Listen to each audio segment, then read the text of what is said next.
नमस्कार, स्वागत है आपका डॉक्टर साहिब में और मैं हूं आपके साथ सौम्या राठी।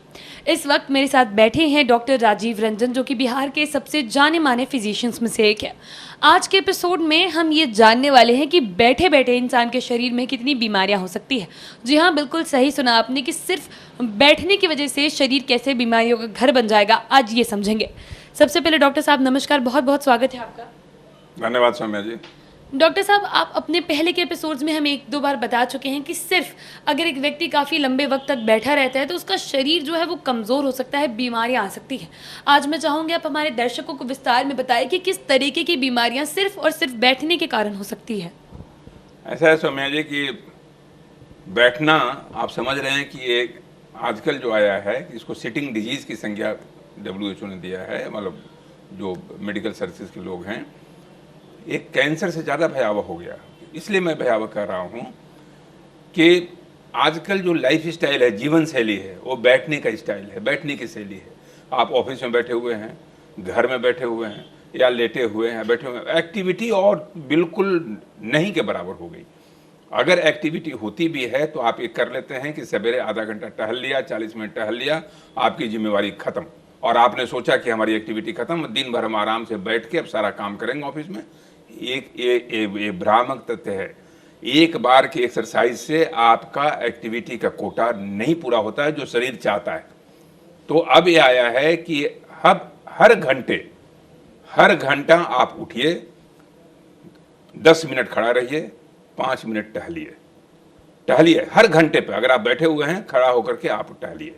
ये अगर आप करते रहेंगे, दिन भर अपने शरीर को चलायमान रखिए। नहीं तो अगर आप सेडेंटरी हैबिट रहेगा इस तरह से, थोड़ा फायदा तो करेगा। अगर आप सवेरे 1 घंटा टहल रहे हैं तो फायदा तो करेगा, लेकिन वो जो घाटा है उसमें बहुत ज़्यादा, जैसे डायबिटीज़ है, हाइपरटेंशन है, कैंसर है, ये सब डायरेक्ट देन है आपके शिथिल जीवन शैली का। और जो आजकल के आधुनिक जीवन शैली जिसको हम लोग कहते हैं, आधुनिक सभ्यता की। पहले तो लोग खेतों में जाते थे, दिन भर घूमते रहते थे, न कार था, न बाइक था, न ये सब था। दिन भर लोग टहलते थे, घूमते थे, कोई दिक्कत नहीं था। आज तो भगवान ने जो सुख संपदा दी है, लोगों को सुविधाएं दी हैं, सुविधाएं के एवज में उन्होंने बीमारी मोल ले लिया। और बीमारी मोल ले लिया तो ये सिटिंग डिजीज एक ऐसी बीमारी है जो आप दिन भर अगर आप सिटिंग में बैठे हुए हैं, तो अगर आप जवान हैं, 20 से 40 के बीच में हैं, तो आपको डायबिटीज़, हाइपरटेंशन, आगे चल के कैंसर, और अगर लड़कियां हैं तो उनको PCOD, polycystic ovary syndrome, infertility, ये सारे प्रॉब्लम्स आपको होंगे। और अगर 50 के ऊपर के हैं और आप दिन भर बैठे हुए हैं तो आपका मसल वेस्टिंग हो जाएगा। सार्कोपीनिया जिसको कहते हैं, वो बड़ा खतरनाक बीमारी, मसल वेस्टिंग हो जाता है, मसल सिकुड़ गया और आप धीरे धीरे आप इतना कृशकाय और जर्जर हो जाएंगे कि आपको कोई दवाइयाँ असर नहीं करेंगी। इसलिए मैं आपको बार बार कहता हूँ, इस सिटिंग टेम्परामेंट से बचना पड़ेगा, ये बैठने के टेम्परामेंट से बचना पड़ेगा। अपने आप को हमेशा गैल्वेनाइज रखिए, एक्टिव रखिए और टहलते रहिए। अगर ऑफिस में भी हैं तो 1 घंटा के बाद थोड़ा सा टहलिए, 5 मिनट टहल के फिर आके बैठिए, फिर 1 घंटा रहिए, फिर 5 मिनट टहलिए, फिर आके बैठिए। बिल्कुल आप इन सारी बीमारियों को, जो आपको आगे चल के बिल्कुल ऐसे दहलीज पर ले जाएंगी, ऐसे कगार पर ले जाएंगी, विनाश के कगार पे, उससे आप अपने को बचा सकते हैं। जी डॉक्टर साहब, अभी आपने बताया कि जो थोड़ी थोड़ी देर पे वॉक करना ज़रूरी है, और आपने ये भी बताया कि मॉर्निंग वॉक्स भी बहुत ज़्यादा इंपॉर्टेंट रोल प्ले करती है। तो सिर्फ और सिर्फ ये वॉकिंग की ये हैबिट है या फिर और भी चीज़ें जैसे स्ट्रेचिंग जैसी चीज़ों को डेली अपने रूटीन में शामिल करना ज़रूरी है? स्ट्रेचिंग तो आप कीजिए, स्ट्रेचिंग तो आपके मसल के लिए, जॉइंट के लिए बहुत ज़रूरी है। वॉकिंग में इसलिए कर रहा हूँ कि उस शरीर को आप एक्टिव बना के, सक्रिय बना के रखिए।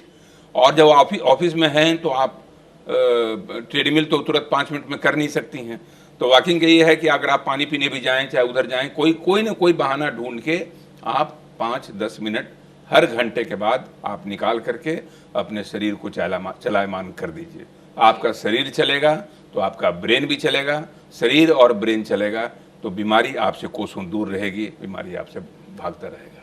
डॉक्टर साहब, एक चीज़ ये जानना चाहूँगी कि लोग कैसे समझें कि ये जो बैठने की आदत हो गई उसकी वजह से शरीर पर बुरा असर पड़ रहा है? क्या कोई साइंस होंगे, शरीर में कोई बदलाव दिखेंगे? क्योंकि बदलाव तो, जैसे मैंने कहा कि अगर आप ज़्यादा बैठते हैं तो आप में मोटापा भी घर करेगा, आपका एब्डोमिनल ओबेसिटी बढ़ेगा, पेट का जो मोटापा वो बढ़ेगा, आपको अगर लक्षण आना शुरू हो गया डायबिटीज़ का, जिसमें ज़्यादा पेशाब होना, ज़्यादा भूख लगना, कमजोरी का बढ़ते रहना, तब तो डायबिटीज़ का जांच तो आपको कराना ही पड़ेगा। ऐसे भी हम लोग कहते हैं कि यंग एज में भी आप ब्लड प्रेशर, डायबिटीज़, इन सारी चीज़ों का रेगुलर स्क्रीनिंग जांच कराते रहिए, क्योंकि खास करके आप सिटिंग वाले टेम्परामेंट वगैरह अगर आप हैं तो आपको ज़्यादा सतर्क रहने की ज़रूरत है, और नहीं तो फिर वजन बढ़ेगा तो सारे लाइफ स्टाइल चेंजेस होंगे। उम्मीद करती हूँ कि डॉक्टर साहब ने जो बातें बताई हैं आपने उन्हें ठीक तरीके से सुना और समझा होगा। इसी के साथ जल्द मुलाकात होगी अगले एपिसोड में। तब तक के लिए अगर वीडियो को फेसबुक पर देख रहे हैं तो पेज को लाइक करें, यूट्यूब पर देख रहे हैं तो चैनल को सब्सक्राइब करें। कमेंट सेक्शन या मेल बॉक्स के माध्यम से आप बता सकते हैं कि डॉक्टर साहिब से आपके और क्या सवाल हैं। धन्यवाद।